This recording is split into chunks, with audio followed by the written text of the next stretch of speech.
ओम शांति।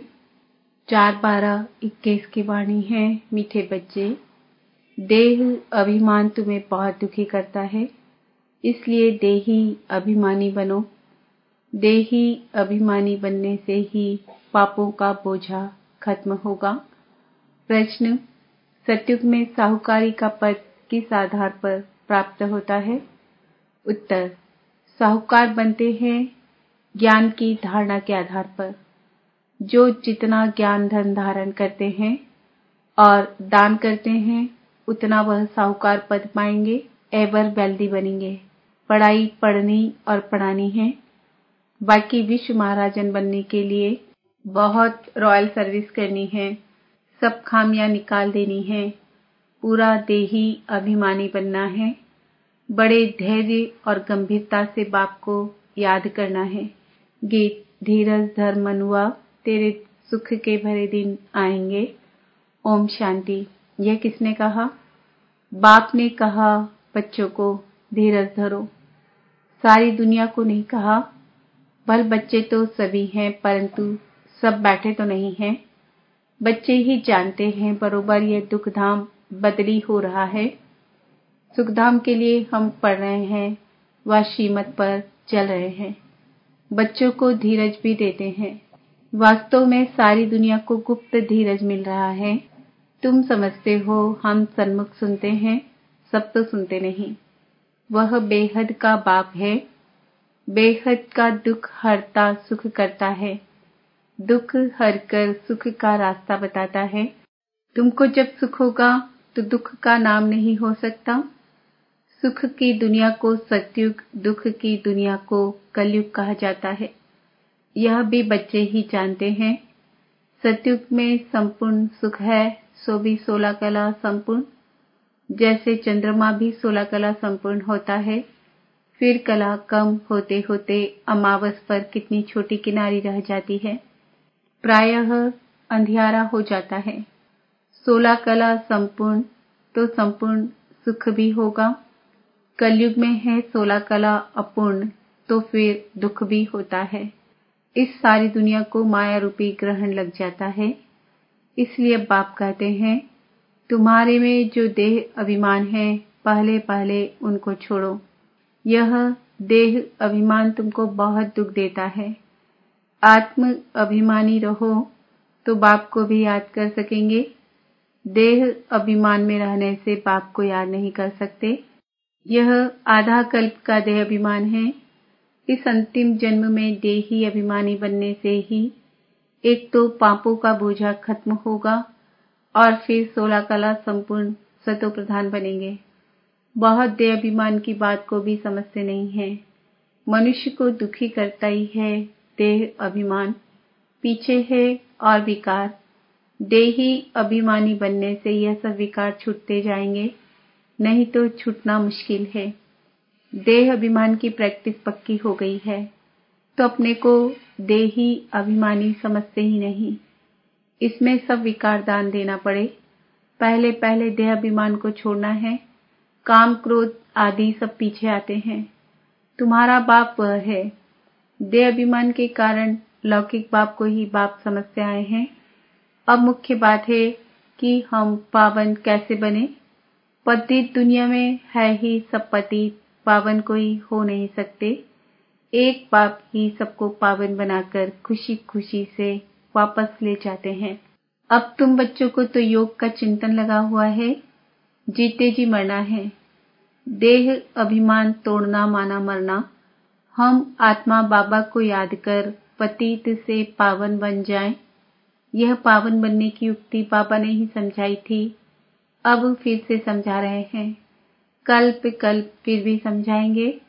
दुनिया भर में और कोई भी समझा नहीं सकते। मूल बात है शिव को याद करने की, सो भी जब यहाँ आकर बी के द्वारा सुने, क्योंकि दादे का वर्षा मिलना है तो बाप जरूर चाहिए जिस द्वारा मिले। डायरेक्शन तो जरूर लेने हैं साकार द्वारा।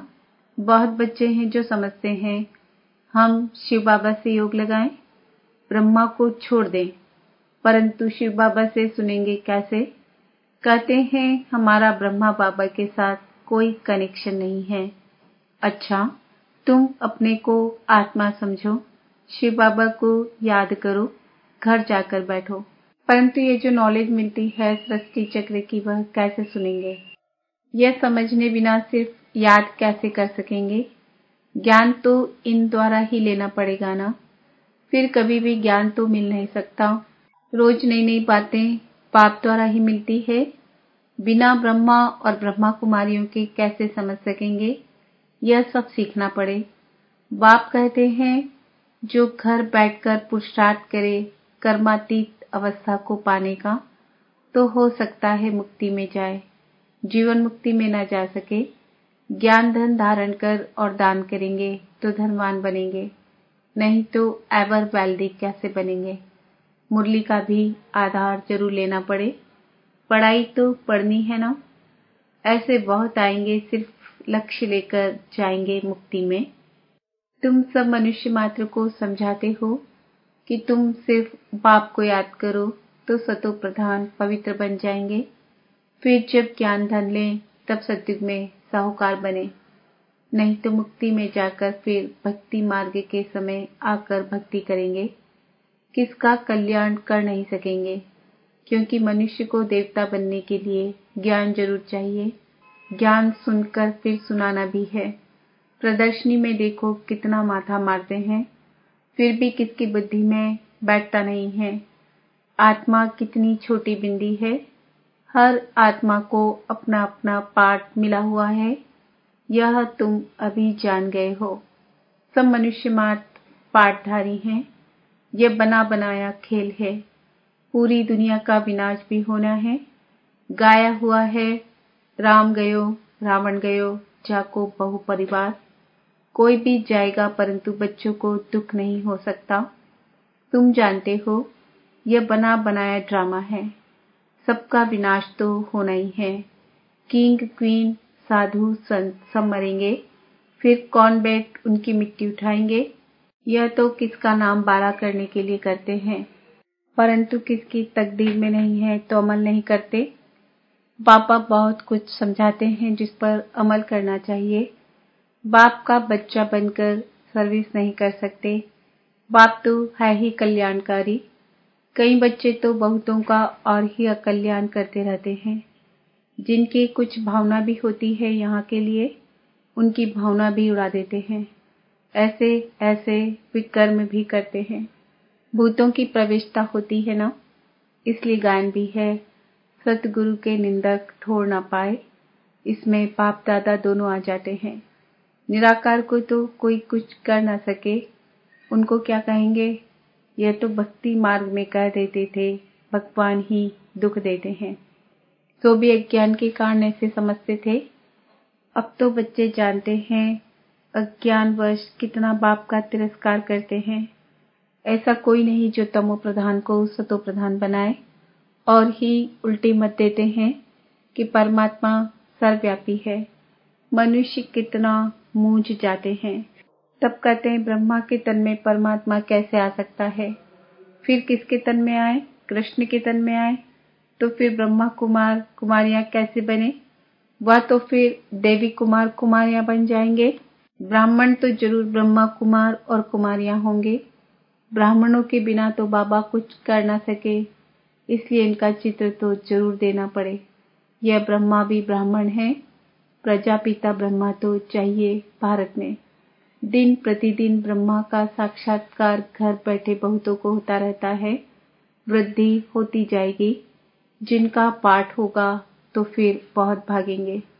बहुत लोग समझते हैं भगवान कोई रूप में होगा जरूर।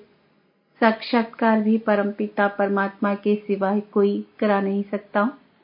शिव बाबा ब्रह्मा द्वारा ही स्थापना करते हैं, ज्ञान देते हैं और ब्राह्मण धर्म भी रचते हैं।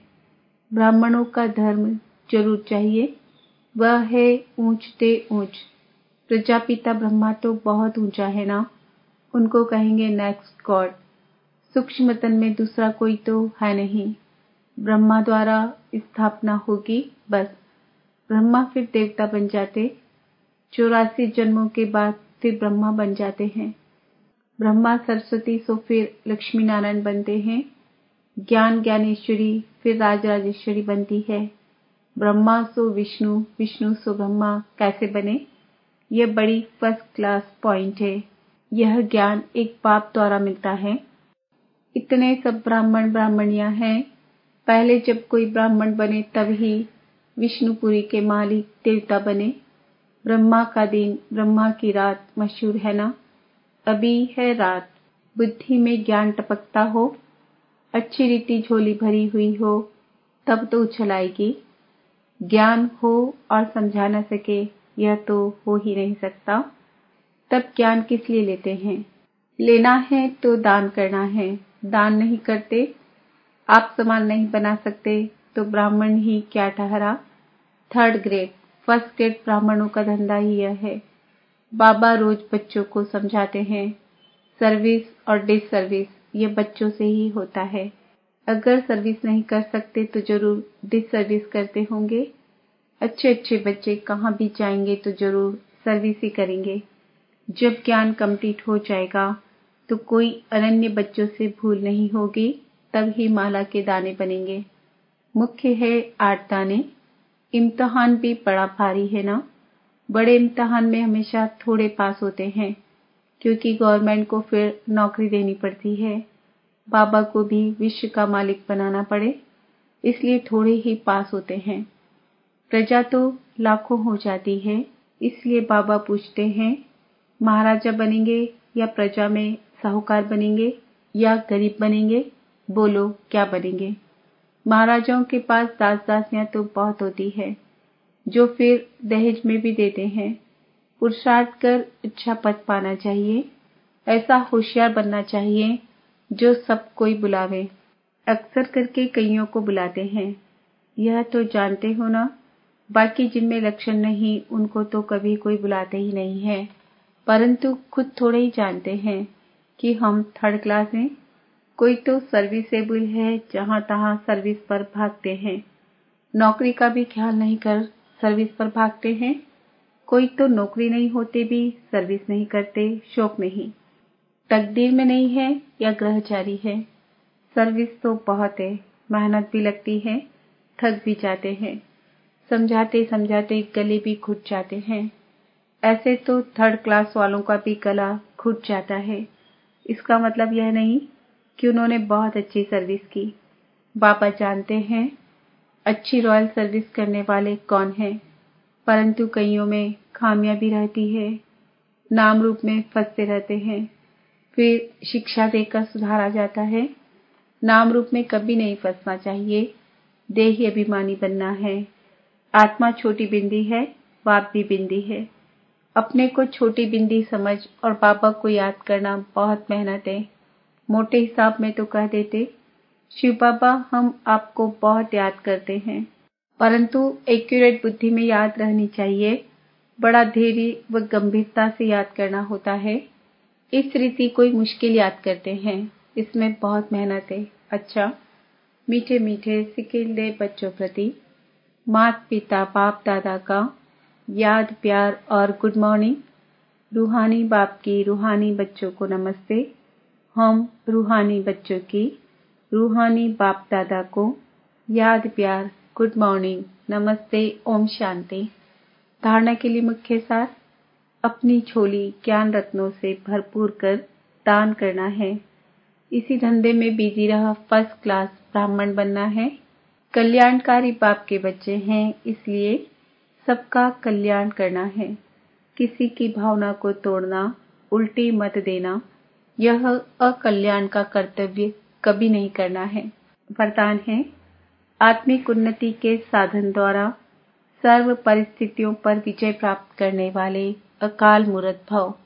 जैसे शरीर निर्वाह के लिए अनेक साधन अपनाते हो, ऐसे आत्मिक उन्नति के भी साधन अपनाओ। इसके लिए सदा अकाल मूर्त स्थिति में स्थित होने का अभ्यास करो। जो स्वयं को अकाल मूर्त समझकर चलते हैं, वह अकाल मृत्यु से, अकाल से, सर्व समस्याओं से बच जाते हैं। मानसिक चिंताएं, मानसिक परिस्थितियों को हटाने के लिए सिर्फ अपने पुराने शरीर के भान को मिटाते जाओ। स्लोगन, कोई भी बात जो बार बार फील करता है वह फाइनल में फेल हो जाता है। आज का सोमान है, मैं आत्मा अकाल मूर्त हूँ। ओम शांति।